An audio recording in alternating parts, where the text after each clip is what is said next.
Greetings, Monarch Nation. This is Inside the Huddle, Episode 3. My name is Randy Asari. And my name is Tim McLaughlin. And we're back with another episode of Inside the Huddle coming to you from WODU Studio in the Web Center. Now let's get to our weekly ODU and national sports updates for you this week. First, we'll begin with the ODU update for ODU football. Our ODU football Monarchs are back in action this Friday night on national TV against the Hilltoppers of Western Kentucky University.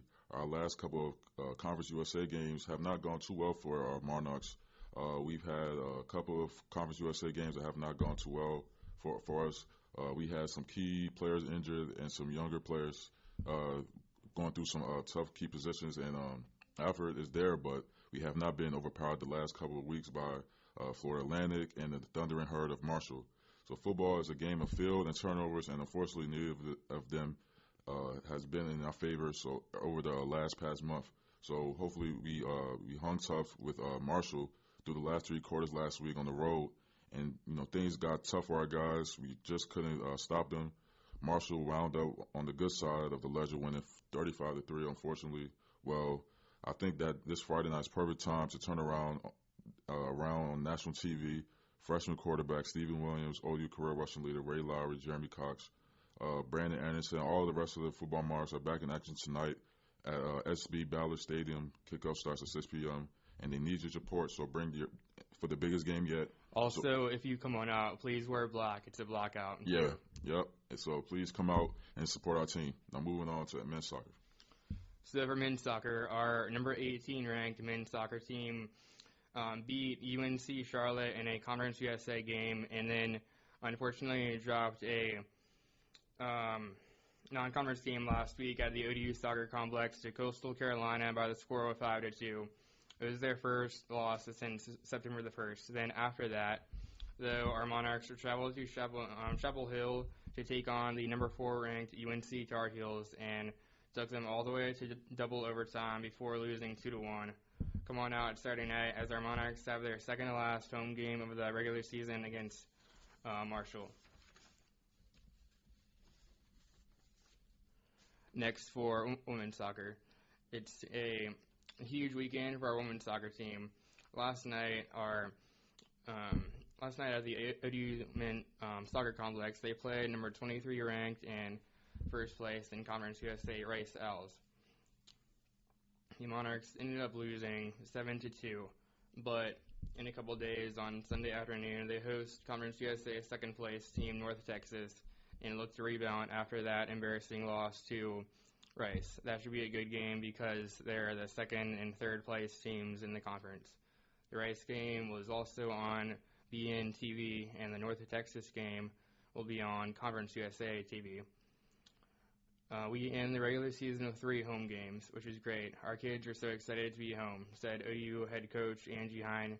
Rice is flying. They're 7-0 in the conference and have a target on their back. But they have to come to our place, and I think we are a different team at home. Rice is a real tough opponent. They are playing well right now, but our team is excited for the challenge. She said that before the game, but unfortunately they didn't do too good. Yeah. The Lady Monarchs enter the week in third place behind Rice and North Texas. ODU has lost just 1 match in their past, 2 matches in their past 10 outings, and are off to its best start ever in Conference USA play. Next for field hockey, the Monarch field hockey team could not overcome a 2-0 halftime deficit and fell to number 18 ranked William & Mary 3-2 this past Sunday at the LR Hill Sports Complex. The loss was ODU's first home loss since the 3-2 loss to then number 7 Penn State in the season opener. Disappointing and frustrating, said head coach Andrew Griffiths about the loss. We've been starting games pretty well, but today I don't think as a group we were ready to play. They're a good team, but we were tentative and slow to the ball in the first 15 minutes. Up next, the Monarchs will travel to Villanova this weekend for a Big East contest today at 5 p.m. Now for men's basketball, folks. It's getting cool outside and it's time for some hoops. Your Monarch basketball squad is in full preparation mode getting ready for the start of the season. Coach Jones said that the preseason practice effort from the team has been outstanding. The season opens with an exhibition game against Christian Newport University on Sunday, November 5th, and that's in 3 weeks. Hey, do you see the article in the Virginia Pilot about James Madison University going to build a new basketball arena, and it's going to be like the TED? Why not? It's the best venue in the conference to watch basketball.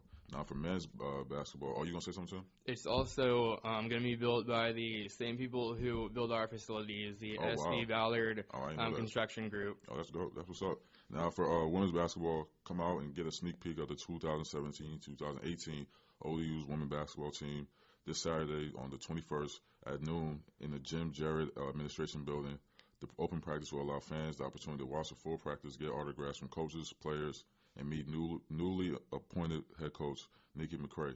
Now, on the national level, it's happening. What's going on in national? The professional sports and Major League Baseball. For Major League Baseball, we are now at the League Championship Series, a good portion through the playoffs. The Astros and the Yankees are in the American League, and the defending champions, the Cubs, playing the Dodgers. The Yankees have come back from being down 2-0 in the series for the second straight time.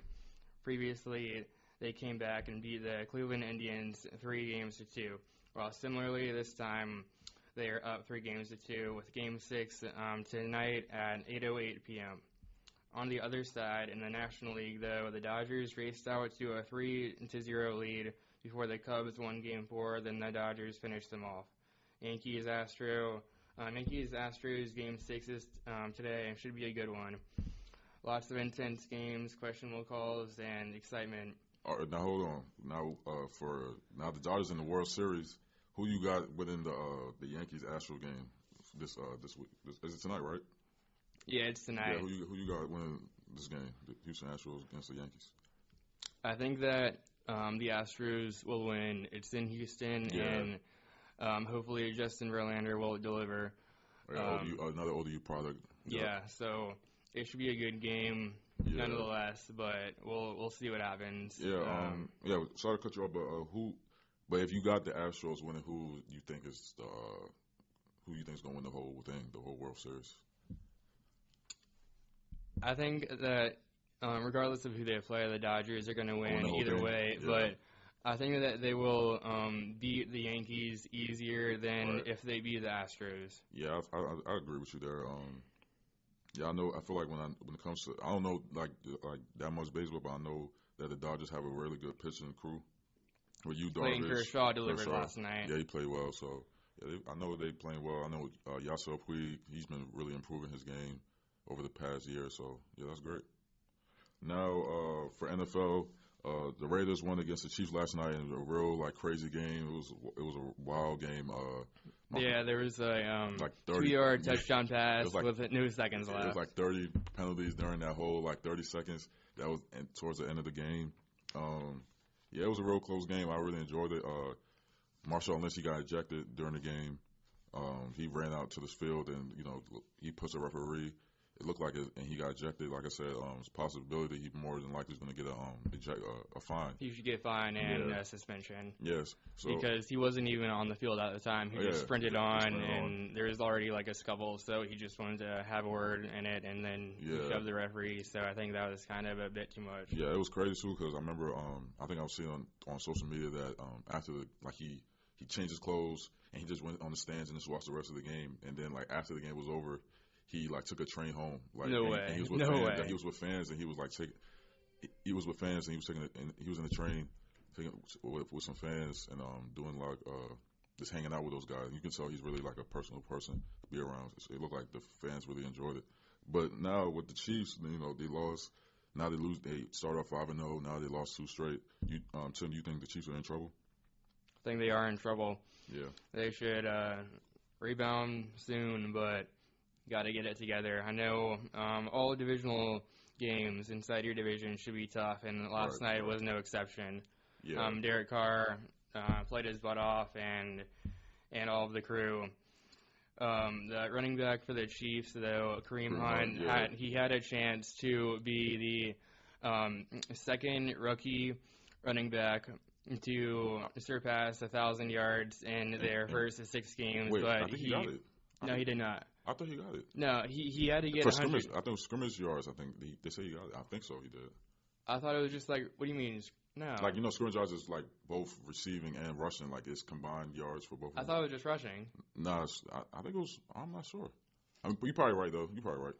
I'm not sure. Well, I think it's just rushing, but he didn't really have a good game. He did not. They kind of held him in check, but he was supposed to get like 115 rushing yards to get to 1,000, and he only had 87. 87. But he's still in some pretty good like categories because the only other person to do that would have been Eric Dickerson. Right. So yeah. That's what I was thinking. I feel the same way. I think the Chiefs are in trouble. They lost, like I said, 2 straight games. Another game. I feel like both games they could have won those games. Everybody makes mistakes. Everybody makes mistakes, but it seemed like the Chiefs always kind of the past couple of years they always play like the best team in the AFC, like at least the top 3 teams in the AFC.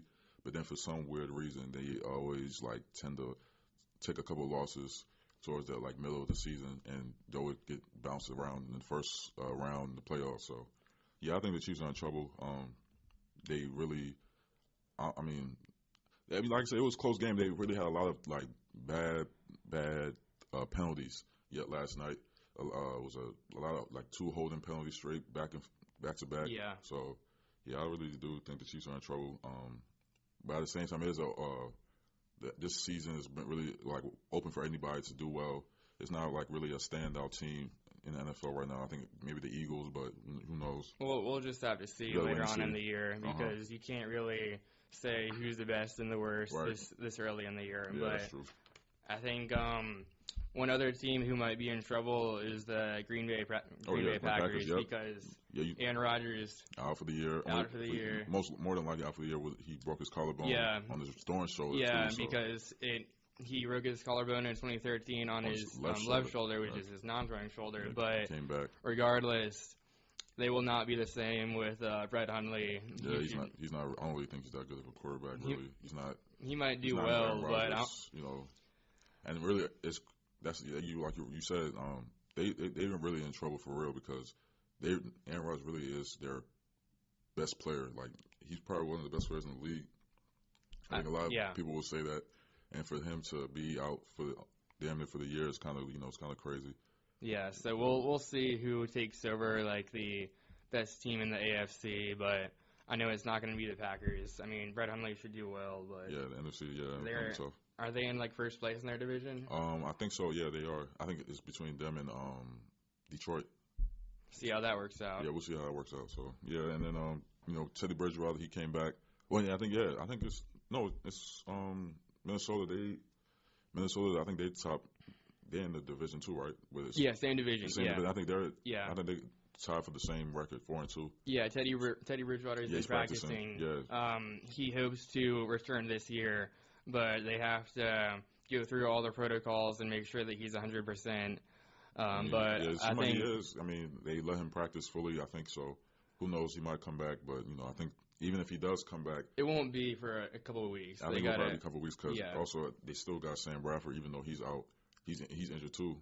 Yeah. And Case Keenum has been playing so far okay, taking place for Sam Bradford when he's been hurt. So I think if Teddy Bridgewater returns for them and is like 100%, he should really, really do some damage in that division. Yeah, because before he got hurt, he was pretty much going to be like he was bound to have a great year that season when he like dislocated his knee and everything else. It was crazy. It was kind of crazy that what happened to him. But I think once he comes back, that first couple of years, once he's back, he should just go off. He should have some great numbers. And real great numbers. And for now, Ezekiel Elliott, unfortunately, I mean, me being a Redskins fan, unfortunately, he's going to be still playing throughout the season. For some reason, or at least for now, until they look at it further. They look at it further because I guess they let him like reinstate him back in the NFL, even though the NFL said that he was going to be suspended those 6 games from this week on till the next 6 weeks. But for some reason, and I think from what I heard, it was the judge that was supposed to like look over his like appeal. Yeah. Like he's on judge is on like vacation leave. He's on a vacation leave and he probably won't be back in like the next 2 weeks. So I think that's kind of stupid. That's really stupid. So Yeah. I mean, maybe once the judge comes back from vacation, they'll like return and look at it again. But I mean, I really think that cause I think the same thing happened to Tom Brady when he was suspended those 4 games after the Super Bowl. No. Well, the season after. The season after that. The season after that, he did get suspended, but he still played throughout that year. But then that next season, the year they won the Super Bowl last year, he pretty much just similar kind of thing. Similar kind of thing. So I think, me personally, I really think Zeke is going to play the whole year. I think he's going to. He might play like a few games or a good portion. I really think he's going to play the whole season. Yeah. I think they're just going to let him like. Oh, you think so? I really think they're just going to let him play the whole season, and then like next season, he's probably just going to just take the take the suspension. Just take the suspension and suspension. just take it like because I think it's just bringing more. But I think I seen he did like an interview or like with some reporters, and he was saying like he doesn't want that like put out to him like he's an abuser. That's why he's still fighting, because this is not a true story. Yeah, he's not trying to give up. He's trying to give up because he doesn't want like his name to be attached to abuse, like him being an abuser to him. Like he seemed like it would be a bad name for him and his family. So he didn't want to be attached to that name. So. Yeah, I mean he wants to bounce back. Right. So I mean, regardless of if he plays games or not this year, the defenses have to get ready just in case he does play, because he's quite a player. He's a great player. I'm just mad that he plays for the Cowboys. Me being a Redskins fan. Me too. I hate the Cowboys. Yeah, I'm not a big fan of them. So, yeah. So the next topic we talking for NFL on the NFL side. There's like 2 key matchup games this week. The Super Bowl rematch of the Patriots and the Falcons. They play Sunday night. My prediction, I'm gonna go first. I think I got the Patriots winning that game, even though Falcons do play at home. I just feel like the Patriots so far, since they were 2-2, I think, or 1-2, they've really been playing really, really well. Yeah. So I really see them really doing damage. The Falcons haven't been really playing well at home. The last 2 losses at home, they were playing not so well. They lost to the Bills, and then they lost to the Dolphins. They lost to Jay Cutler. Like, that's what's crazy. They lost to Jay.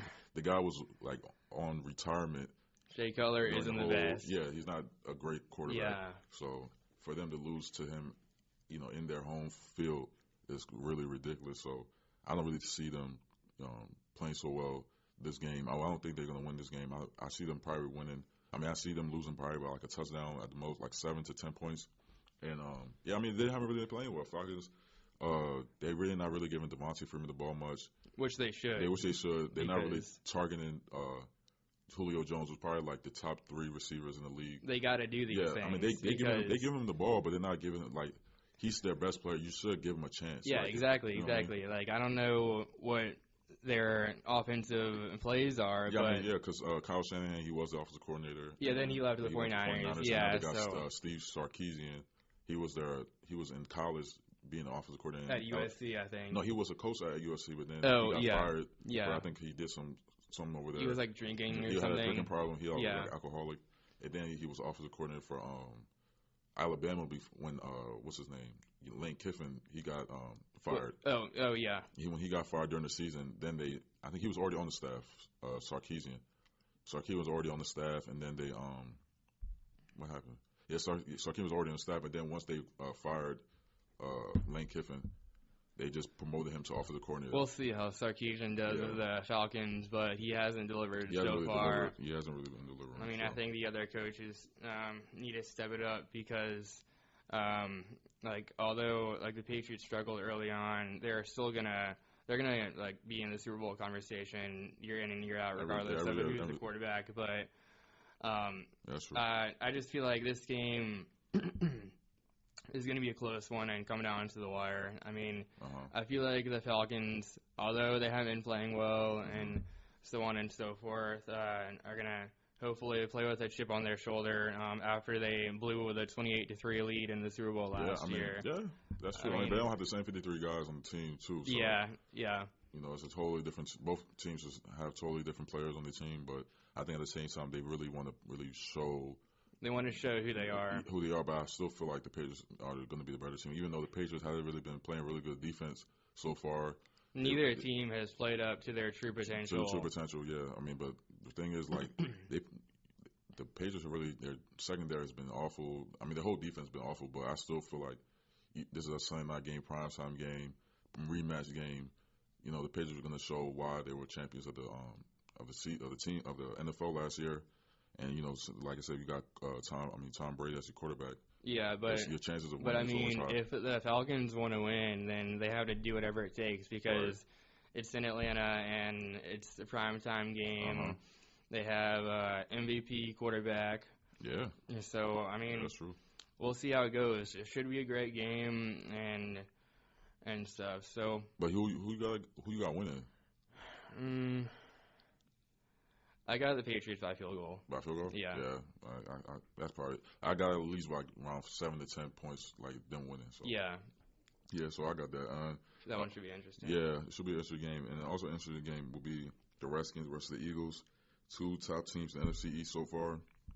The Eagles has playing really, really well. They're 5-1. The Redskins is 3-2. Yeah, and in the regular season opener, the Eagles beat the Redskins. Yeah, I was really upset about that one. Yeah, maybe they can get them back. Yeah, I really think they're really going to be really fired up for this game because they know I feel like they let one slip away because they did have a chance to win the game, but I think Kirk Cousins fumbled the ball as they were trying to get to them trying to get to the field to score a touchdown. Like they were really trying to score, and he fumbled the ball as he was trying to throw it, but they said it was a fumble, even though it looked like it was an incomplete pass that first game of the season. Yeah. But, that game was that first game, I remember I was really hyped for that game. I think it was really going to show I mean, the Redskins have been playing well as of late. So well, yeah, so as of late, yeah, my team, Redskins, is playing really well. So, is it in Washington? No, it's in Philly. Well, still, I think it should be a one-score game because it's like the Eagles are 5-1 and the Skins are 3-2. Yeah. And stuff. So. Yeah, I would love for my team to win, but at the same time, I wouldn't be surprised if the Redskins do lose this game because the thing about I think the reason why, especially the Eagles' offense been so successful because they've been really good on third down. Like they really don't get off the field once it's third down, they really always convert. The third down conversion is always like a positive for them. Yeah. And the Redskins, when it comes to them on the defensive side, when it's like 3rd and 11, 3rd and 12, 3rd and long, the Redskins always give the team. And especially the Redskins will need guys to step up because they've had a lot of defensive players get hurt recently. I think Breland, he's been hurt. Josh Norman, he had broken ribs and a lung issue, but he practiced yesterday. Yeah, hopefully some guys can come back this week. So, yeah, I think D'Angelo Hall's supposed to be coming back as well. So that'll be a big plus. Big plus to add more depth in our defense. Our front seven been playing well. Jonathan Allen, the top rookie, he's out for the year with a foot injury. I was really upset about that. Second straight year that's happened. Yeah, second straight year that happened for him. So I'm really upset that happened. But other players got to step on the team. But even though I wish the team, my Redskins would win on Monday night, I really think the Eagles probably gonna win this game. It's probably gonna be a close game. Even history shows for Kirk Cousins, he hasn't really been playing well in Monday night games. So Isn't he like 0-7 in Monday night games? Like Monday night games. Like he's never won. He hasn't won a game. They almost won earlier in the year, right? Who are they playing? Season? No, yeah. They were playing the Chiefs on Monday night. Yeah, play Chiefs. Yeah, Chiefs Monday night. They did play the Chiefs Monday night. They could have scored. They could have had a score, but Josh Doxson, he dropped a pass in the end zone. Which he could have caught. Yeah, it's like one C got to the ground. He lost control of the football. And that basically cost them the game. Cost us a game. So, yeah, it's been tough for the And the Chiefs scored with like a minute left. Yeah. So it's been tough for my Skins so far. They've played well as of late. I think they should have creamed the 49ers. Yeah. But you gotta give credit to them though because Kyle Shanahan has really done well. They've lost like a NFL history best 5 straight games of 3 points or less. That's crazy. If I was 49ers fan, I don't know how I would feel. I don't know, is that a good thing? Because even though they trying to rebuild, I still feel like. But like in the Skins game, they put their new quarterback in the second or third quarter. C.J. Beerhart from Iowa, and he almost led them to come back. And I was telling you this yesterday about the Redskins. When it comes to rookie quarterbacks, when they play a rookie quarterback, they never that quarterback plays like he's like it's almost like the Skins like overlook a Hall them. of Fame quarterback. Yeah. But then once that rookie quarterback plays like another team the week after, he turns back to being a rookie. It's always crazy how the Redskins never do good against rookie quarterbacks. So I knew once they took Brian Horn out the game and then the C.J. Beathard guy came to the game, I knew right there, oh yeah, this is not going to be They'll have to fix that one of these years. Yeah, one of these years they have to fix it. It seems like there's always like a yearly thing when it comes to Redskins and the defense and the rookie quarterbacks. But, I mean, hopefully, like I said, the Redskins win this game. Kirk Cousins in Monday night games, he hasn't won a game in a Monday night game. Hopefully, Monday it'll be a different outcome. I think that I'm picking the Redskins to win. I hope so. 27-20 or something. Yeah. Yeah, I mean, and that's true, too. I mean, Redskins always have every game is a close game for them. It's never a really easy game. So, if they do win this game, it's going to be a close one. If they lose, I see them. Either way, it's going to be a close game. I feel and especially like with 2 minutes or less, and Kirk Cousins is a really good quarterback. He's a really good quarterback.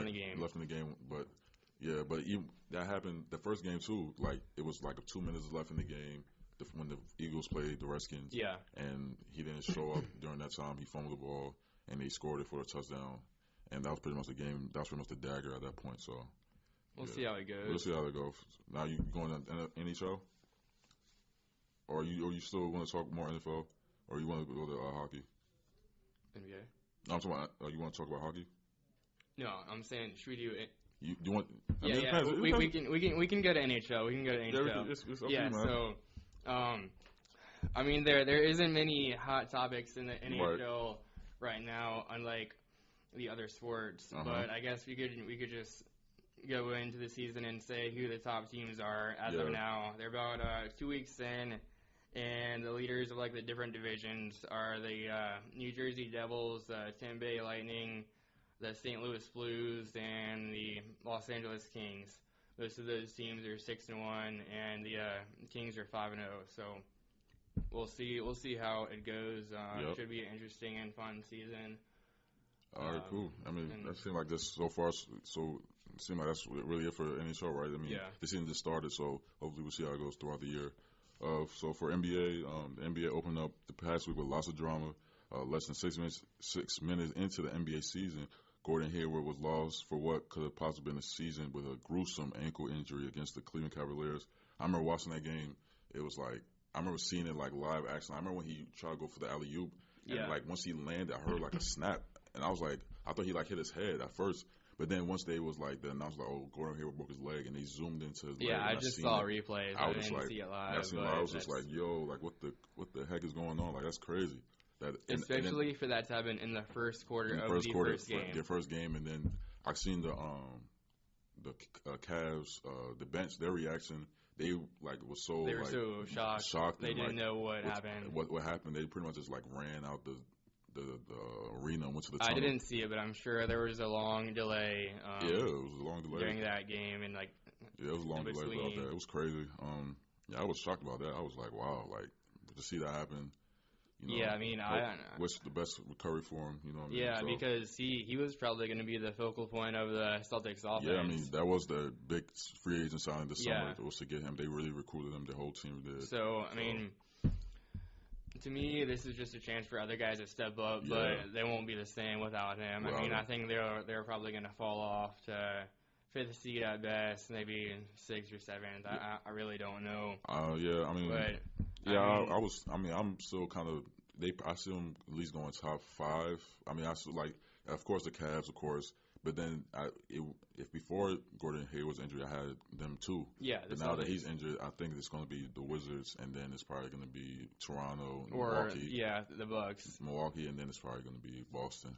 Because, at the same time, like, it's just Kyrie and, like, a bunch of, like, teenagers, really, like 19, 20-year-olds, like with Jaylen Brown, Jason Tatum. Yeah, they have a bunch of new guys that are still basically like new to the league. So, I mean, they kind of have to gel first before they can. Yeah, I think at first it's going to be tough for them to start the season, but maybe towards the middle of it, towards the end, they're probably going to gel, and probably going to be a better season for them. But I really don't know how that's going to work out for them. It's going to be a tough situation. Yeah, I mean, they almost beat the The Cavs, right? Yeah, it was a close game. No, they had they played They played last night. No, yeah, they played Milwaukee like 2 days ago. Yeah. And they got. I don't think they won by much. I mean, I don't think they lost by. That's what I'm saying. Like they almost won. Oh, okay. They almost won. Yeah. It was crazy because Kyrie, he was like 7 for 25 for that game. He had and I think that Giannis Antetokounmpo, he was like 37 points, 13 rebounds. And he's really playing like an MVP type of player.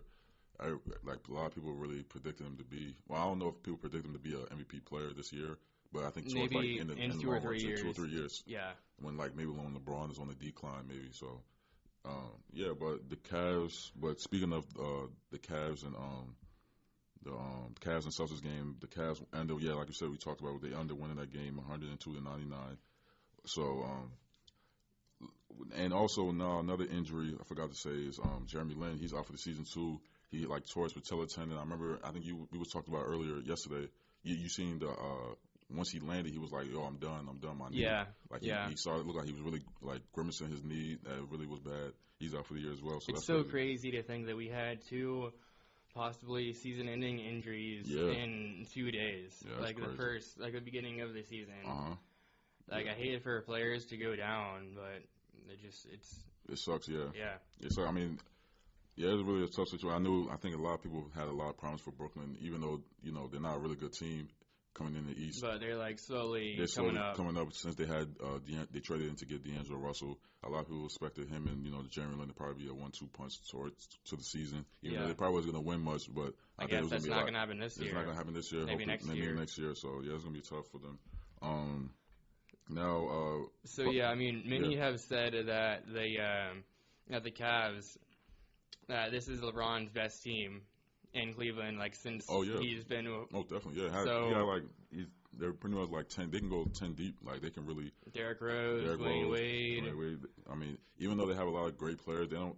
Even though it is his best team, I don't think that they're not going to be a really good shooting team because they really don't have a 3-point shooter. That's when it comes to on the starting five. It's really Derrick Rose. He's not known to be a 3-point shooter. He's more like a finesse type of player. He can get to the hole, score on that. And Dwayne Wade, he never really was a good 3-point shooter in his whole career, even though he's a Hall of Famer. Sometimes he doesn't really attempt a lot of threes anyway. He's more like a slash and dash type of player in his early career, but now he's kind of like a kind of finesse player as well. LeBron is LeBron, of course, but he's not known for being a 3-point shooter. He's really good. But I mean, LeBron. He can shoot the three. He can shoot the three. He's good at the end of the game. During any games, he can do that. But I mean, it's not he's more of like a jumper, dunk, all around kind of guy. Yeah, he's not. So I mean, I think they'll need to develop guys all around. They'll need to develop three-point shooters, defenders, everything if they want to take down the Warriors in the finals or Yeah, that is true. I agree with that. But like I said, they got him, and then they got Jay Crowder. He is a 3-point. He can shoot a 3-point shooter, but he's not known for being a 3-point shooter. He's a defending player. He's a 3-and-D type of player. He's more of a guy that guards he can guard all 3 positions. Pretty much 4 positions. He can guard the point guard, shooting guard, small forward, and the power forward position. But on the offensive side, you're pretty much going to just stand in the corner. His role is pretty much stand in the corner and just take the open 3. So that's what he really is.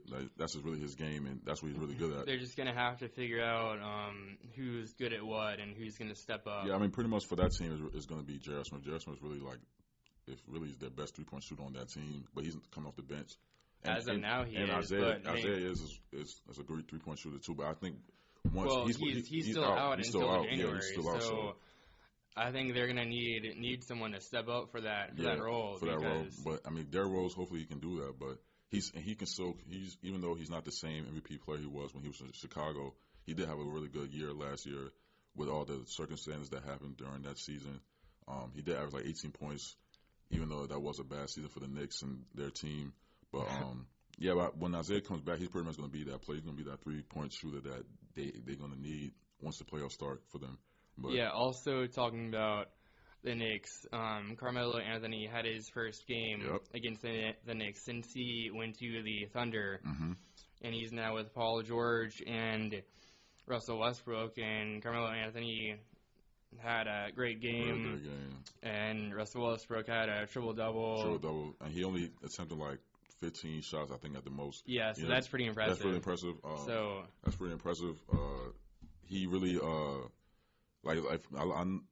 that's why I think a lot of players, people hope to expect from Russell Westbrook is that he's going to average a triple-double, but on the offensive side, he's not going to attempt that many shots. Like, people, I think, expect him now to do it every game, but like when he was doing that last year, he was attempting like 25 to 30 shots a game. But now when you got shooters like Paul George and Carmelo. I mean, Russell Westbrook is more known for his offense, but I mean, if he wants to step up his game, he needs to improve his defense. His defense, yeah, even though he's a really good player, I think on the defensive side, he's kind of like people kind of think, since he plays so hard on the offensive side, that goes into on the defensive side, but he doesn't really like show it that much. I think he's kind of an overrated defender. Yeah. I think people make him out to be. But I do say, like I said, Russell Westbrook, if he can play like that, he can probably be an MVP player in the this season as well, maybe. But he not maybe an MVP player, but he can most likely average another triple-double this season. So, yeah. Yeah, and Randy, who do you think will be the top team to take down the Warriors, or like who has the best chance? Like I would say the Thunder, of course. The Thunder and the Rockets. The reason why the Thunder is, like I said, they do got like Carmelo, Paul George, and Russell Westbrook, and they got a good defender in Steven Adams. Yeah. Roberson is a great defender as well. Even though he can't shoot, but they have guys that can do everything. That can do everything. So even though I like the Thunder, so as far as that can match up with the Warriors in the Western Conference Finals, if that matchup happens, but one thing I'm concerned about when it comes to the Thunder is their bench. They really don't have a bench player that can put like points, a 6-man, like really like a 6-man type of guy. They don't really have that type of player. They do got, like, if there's any notable players, it's Jeremy Grant, Patrick Peterson. It's Patrick Patterson. Oh, not Patrick Peterson played for Arizona, but I'm talking Patrick Patterson. Yeah. Raymond Felton, he's a veteran guy. That's all I can think of. They don't really have nobody that's like a they'll have to find that 6-man guy. Yeah, because when you go with the Warriors, they got Nick Young, they got Sean Livingston, they got they have so many guys that they can look to. They can't just rely on Draymond Green, Klay Thompson, Steph Curry every night. They have a full roster. Yeah, they have a full roster. So, but I feel like with the Thunder, they have to rely on Westbrook, Melo, and Paul George. So it's going to be tough for them. Even though they're going to win games, and they're probably going to be one of those top teams in the Western Conference. I also have the Thunder being the next threat to the Warriors, but they have to develop their bench as we've been talking about, and just kind of gel as a team. I mean, their new big three did play great in their first game together and stuff, but I mean, we don't know what they can be because any great team takes a while to to gel, do all that. Yeah, so it's not like an overnight thing. It's not an overnight thing, but like I said, the reason why I also got the Rockets is because of course James Harden. James Harden's a great player, not on the defensive side, of course, but on the offensive side, he can score. He can shoot the three. He can drive to the basket. In addition to James Harden, they got Chris Paul. Chris Paul too. But even though that happened, I mean, Chris Paul, when they played against the Warriors, even though the Rockets won that game, first game of the season, and the ring ceremony game for the Warriors, the Rockets won the game, but Chris Paul, he didn't really play towards the crunch time of the game. He was in the bench, and I think it's going to be tough for him because he left a lot of money on the table with the Clippers. This summer, he could have signed like a $200 million contract. How many minutes did he play? He only played, my guess, probably like 25 to 30 minutes a game. Really? That game. That's very unusual for him, right? He's a valuable player. Yeah, he's a great player. So I think the excuse was he was hurt. He hurt his knee, and he didn't even play the next game after that. They played the Kings. It must have been. And he didn't play that game. It must have been something for real. It must have been injury. But like I said, he left a lot of money on the table because he felt like he wanted to be in a different environment. He wanted to play off ball this time. He didn't want to really have the ball in his hand every time, every possession. He wanted to pretty much create his own shot and be like a different player. He wanted to change his game. He felt like maybe Houston was a better opportunity for him. There was also reports that he didn't really like Doc Rivers as a coach anymore. Yeah, he just wanted somewhere new. Somewhere wanted a new yeah. environment, new everything. Yeah. But I mean, also, like the Rockets played well against the Warriors, but I think that the Warriors were too focused on their ring ceremony and I think because they might have been like not as focused on the game, maybe. Yeah. But I mean, I don't know. Yeah, I agree with you there. But they're but I mean, of course the Warriors gonna be okay. They play against the Pelicans tonight. I think they're gonna bounce back. They should probably easily beat the Pelicans. I mean, the Pelicans have Anthony Davis and DeMarcus Cousins, but besides that, that's all pretty much all they have really. But they should really beat the Pelicans handily. It's on the road, but like I said, it's pretty much gonna be I said it's probably gonna be more than likely a blowout game. Yeah, a typical Warriors offensive showcase kind of game. Yeah, that's true. Any other NBA news? Bobby Portis, he was suspended by the Bulls for 8 games for punching his teammate Nikola Mirotic in the face in practice. My reaction to it, when I first heard about it, I was like, wow, like he really from what I heard, like he gave him a concussion, he broke fractured his jaw. Yeah. I think he had to get surgery. Now he's out for 4 to 6 weeks. Yeah. And both of those players was both fighting for the starting position at the power forward spot. Seems pretty intense. Yeah, it's very they much must intense. have been talking about that position and who's better, possibly. But my reaction, I personally feel like their teammates and coaching staff and the other people in the organization should have done something and separated them sooner before it escalated like this. Yeah, I mean, I think because they were saying that was from what I read, it was that Bobby Portis, he wasn't the one that initiated the fight. It was pretty much Mirotic. He's the one that kind of pushed him, I think, and he just reacted. He had to pretty much defend himself and clothesline with a punch. It was still kind of intense. Yeah, it was pretty much intense. So yeah, he's suspended for the 8 games of the season. I mean, I think his reputation now is gonna go down. A lot of players are gonna look at him like, oh, he's a sensitive player, or maybe he's a real intense, mad type of player. Even though, I mean, you could tell he's probably both of them were just passionate about trying to get that starting position and try to help their team win games. But very unfortunate that I mean, those things happen. Yeah, those things happen though. They'll come back and hopefully get along and they'll bounce back. Yeah, that's true. And now Lonzo Ball, his first game of the season. Wasn't that great? No, he only had 3 points, 107 shooting. It's not. I mean, he had 4 assists. 8, yeah. Patrick Beverley was on his tail the whole game, really from 94 feet. He was really he didn't even breathe. to me, regardless of who he's guarding, Patrick Beverley has always been known as a tremendous defender. He's really the best.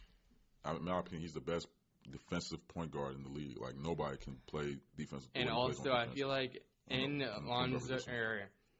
Lonzo Ball's first game, I feel like no one guarding him would have wanted to be the guy who let him score 30 points or something like that. Nobody wants that for any player, obviously. But I think with Lonzo, it's because his dad's pretty much been in the head of the news all the time, trying to hype his son up, which you should do as a 24/7. When you're supposed to say confident things about your son. I mean, when you have a kid that great, you kind of have to hype him up. Yeah, but of course. I feel like LeVar Ball is kind of a bit too much and just lets his opinions get the best. Yeah. And I don't. We'll see how that whole situation goes. But I just feel like LeVar thinks that Lonzo is like the next best thing, which. I mean, that's what he's supposed to say that because like I said, that's his son. But I mean, a lot of people really give him they really compare him to a lot of great players. They comparing Lonzo to Magic Johnson. Even Magic Johnson said himself that he sees a lot of his game in Lonzo Ball's game. But that just added more pressure. You can't just live up to those statistics in your first year. I mean, I think that he'll do well. I think every rookie their first year they don't really have automatic impact. They don't really I don't know who was the last rookie to come out the first year and just dominate first game of the season throughout the whole year. They were averaging 25 points and 10 rebounds, 10 assists. You know what I mean? They wasn't. It's been a while. It's been a while. It's been a while. Usually, and it gets harder. It gets harder now. Yeah, all the great players they first like 2-3 years of their in their career, they never really.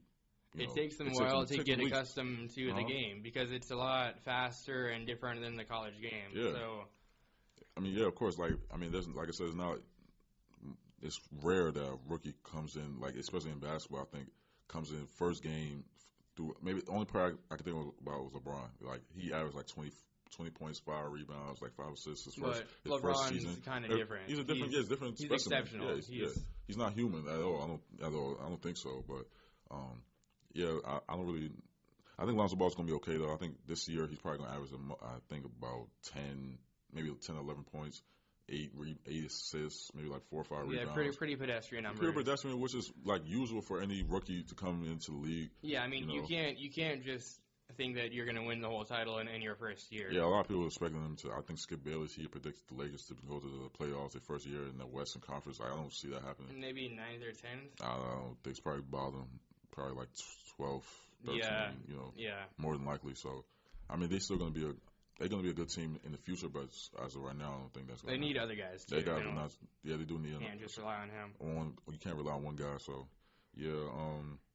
I think, for predictions, now that the season just started, what do you think is for the Rookie of the Year, who's your prediction and why?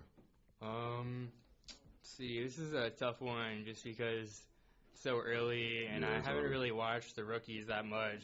But I feel like Markelle Fultz out of Washington is going to have a good year. Yeah, I mean, I feel like Josh Jackson and Lonzo Ball are going to have like okay years, the guys who have like more hype and stuff. But I hope that it's someone that nobody expects, and I feel like it'll be Markelle Fultz. I mean, he's a pretty good player. Yeah, he's a great player. He's a good scorer and stuff, but I don't know. Who do you think? I mean, I agree. I mean, I can see why you say Markelle Fultz. He was the number 1 pick in the draft. I think a lot of people not talking about him, even though he was the number 1 pick. He's kind of been overlooked, but he has. Everyone's talking about like Lonzo Ball and everybody else, but I think I got 2 guys who it's kind of like a tough decision. Either Dennis Smith Jr. Out of North Carolina State, and I think it's either him or Ben Simmons. Even though Ben Simmons was a rookie last year, he didn't play. Yeah, he got hurt. But he still classified as a rookie because he didn't play the whole season last year. So I think even though he kind of knows the game, even though he didn't play, he kind of knows the game. Yeah, Dennis Smith Jr. he was probably the best player to come out of North Carolina State in a long time. So yeah, as far as for basketball, basketball. Yeah, so it's gonna. I don't know as far as. It's pretty much a toss-up between those 2 guys. Ben Simmons been playing really, really well for them. I mean, the first game when they played against the Wizards, he had like 18 points, 10 rebounds. Yeah. So yeah, he played really well for them. I think it's between those 2 guys. Dennis Smith, like he's a really like quick player. He's really athletic. He can do a lot.